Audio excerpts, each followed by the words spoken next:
बेगम साहब, शहबाज शरीफ साहब ने जब आज ये गुफ्तगू की तो उन्होंने कहा कि हुकूमत की कारकर्दगी ने IMF को हैरान कर दिया है। दुनिया के 191 ममालिक हैं जिनकी मईशत पर IMF ने नजर रखी हुई है। पाकिस्तान ने ऐसा क्या कर दिया है जिसके ऊपर IMF भी हैरान रह गया है या शशदर रह गया है? जी, IMF को हैरान ही नहीं कर दिया, परेशान भी कर दिया है।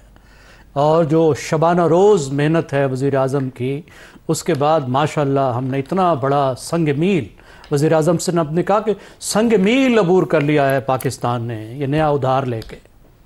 आप देख लें क्या हमारी सोच है। और आयशा, आपका एक बुनियादी मसला है सॉफ्टवेयर का कि आप तनख्वाहदार की सोच सोचती हैं, आपको उन जज्बात का अंदाज़ा ही नहीं है जो उधार खोर को उधार मिलने के बाद होती है। आपको पता ही नहीं है कि नशे को टीका लगवाने के बाद क्या सुकून और क्या खुशी महसूस होती है और कैसे वो ख़ुद को चांद पर चलता हुआ महसूस करता है।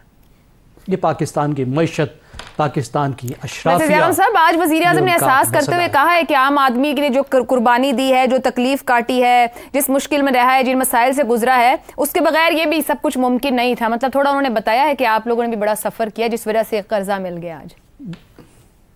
जी, बड़ी खुशी से हमने कहा था कि हमारा ये हशर नशर करें, आप ये रेंट सीकिंग इकानमी बनाएं, आप हमें तबाह हाल कर दें। हमने कहा था, बड़ा शुक्रिया कि उन्होंने हमारा शुक्रिया अदा किया है।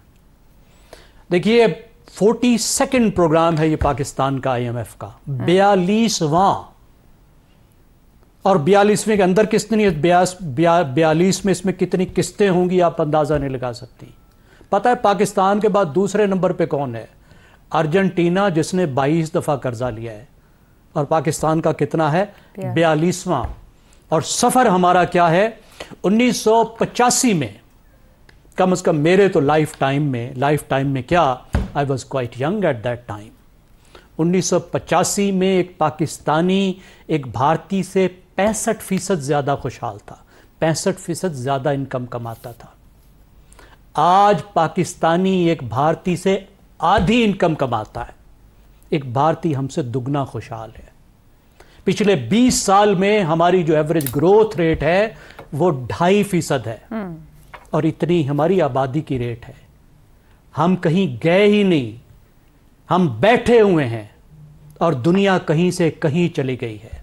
और वाहिद कारनामा हमारा ये है कि हर 3 साल के बाद हमने एक IMF का प्रोग्राम किया है, एक IMF से उधार लिया है।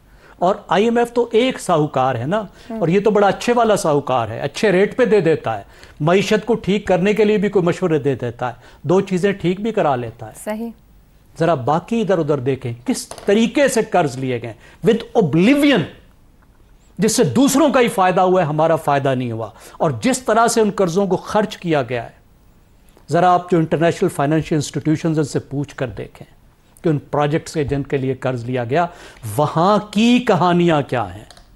मगर अभी रजा साहब भी तो बात कर रहे थे ना बेगम साहब कि एक स्टेबलाइजेशन की हमें जरूरत थी, हमारी मईशत जहां आग खड़ी हुई थी, यहां से आगे आपको दिखता है, अभी तक तो नजर नहीं आता कि रिफॉर्म्स प्रायोरिटी बने हों, पर अभी हुकूमत ने दावे बहुत किए, आपको लगता है उस पर जाएंगे? देखिए आयशा, ये 24 दफा जो लिया गया IMF से प्रोग्राम, तो 24 दफा स्टेबलाइजेशन आई ना। जब भी IMF से आप पैसे लेते हैं तो उसके बाद स्टेबलाइजेशन तो आती है ना। मसला यह है कि उसके बाद क्या होता है। स्टेबलाइजेशन तो 24 दफा आई और 24 दफा आके चली गई। अब क्या डिफरेंट होगा? क्या कुछ बदलेगा? क्या वाकई ऐसे रिफॉर्म्स होंगे?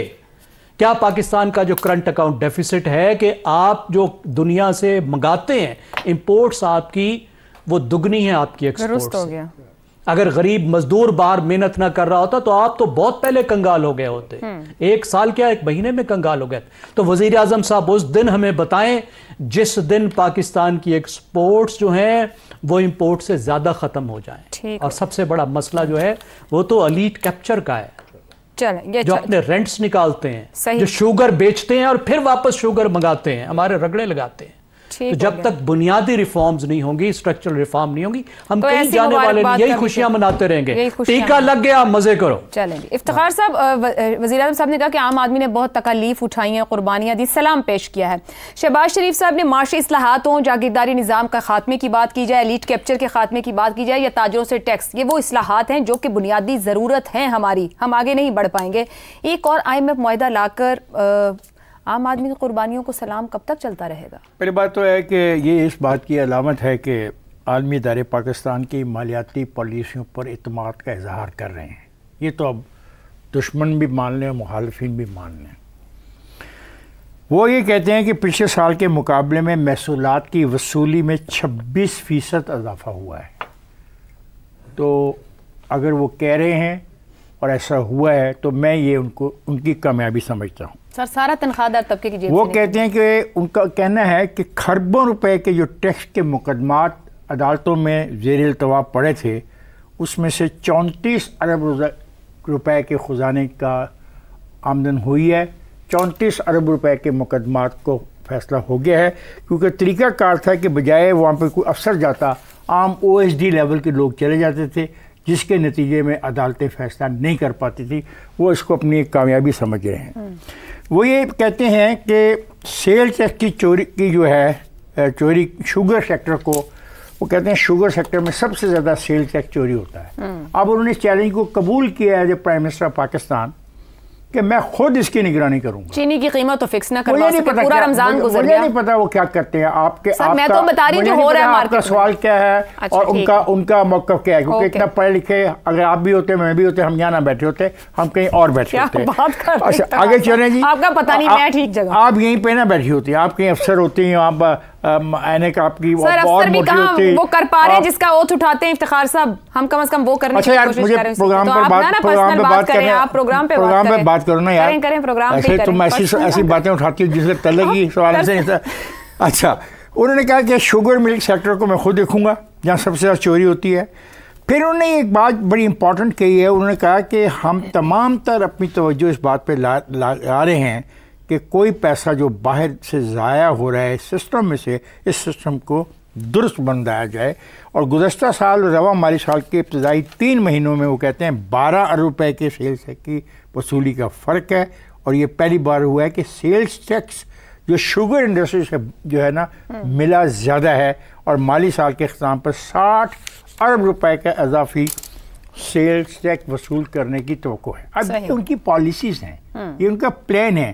तो इस बात की अलामत है कि मालियाती अदारे भी तो ये देख रहे हैं ना।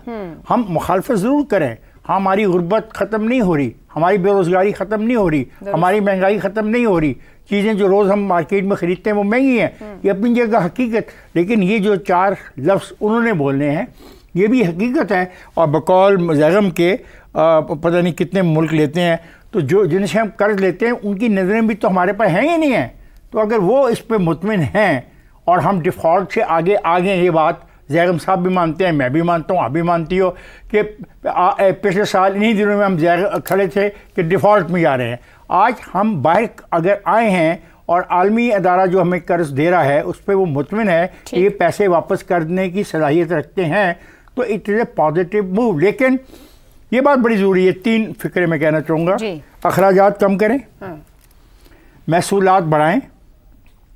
लेकिन एक इंटरेस्टिंग बात है कि अगर बच्चे पैदा ना करें तो जो मौजूदा बच्चों पर कर्ज की कीमत बोझ नहीं बढ़ जाएगा। मैंने कहा हम बच्चे पैदा किए जा रहे हैं तो कोई दोस्त कह रहे हैं कुछ सिखाएं, कुछ एक्सपोर्ट करें, करने वाले काम करें। आई एग्री, स्किल सिखाएं, यहाँ पे सिखाई जाती है, लोग नहीं सीखते ना।